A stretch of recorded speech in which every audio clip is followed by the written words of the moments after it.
پیارے بچوں السلام علیکم۔ امید ہے کہ آپ سب ٹھیک ہوں گے۔ آج کا ہمارا عنوان ہے ڈاک کا انوکھا ٹکٹ، جو آپ کی اردو کی کتاب 7ویں کی اردو کی کتاب پیج نمبر 52 پر ہے۔ ڈاک کا انوکھا ٹکٹ، انوکھا ہو گیا نرالا، یعنی آپ نے ڈاک کے بہت سارے ٹکٹ دیکھے ہوں گے جو بڑے بڑے لوگوں کے نام جاری کیے جا چکے ہیں۔ آج ہم ایک ایسے ٹکٹ کے بارے میں پڑھیں گے جو بالکل ہی نرالا ہے، انوکھا یعنی نرالا ہے۔ آگے بڑھتے ہیں۔ آپ نے ڈاک کے یادگاری ٹکٹ تو بہت دیکھے ہوں گے۔ آئے دن ہم اخباروں میں پڑھتے ہیں کہ کسی بڑے آدمی کی یادگار بنانے کے لیے ڈاک اور تار کے محکمے نے ٹکٹ جاری کیا ہے۔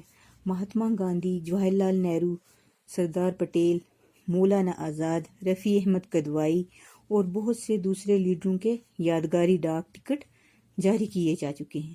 یہ جو ہمارے نصب نگار ہیں یہ کہتے ہیں کہ آپ نے ڈاک کے یادگاری ٹکٹ تو بہت سارے دیکھے ہوں گے آج سے پہلے، جیسے آئے دن ہم اخباروں میں پڑھتے ہیں کہ کسی بڑے آدمی کی یادگار بنانے کے لیے ڈاک اور تار کے محکمے نے ٹکٹ جاری کیا ہے، جیسے مہاتما گاندھی، جواہر لال نہرو، سردار پٹیل، مولانا آزاد، رفیع احمد کدوائی اور بہت سے دوسرے لیڈروں کے یادگاری ڈاک ٹکٹ جاری کیے جا چکے ہیں۔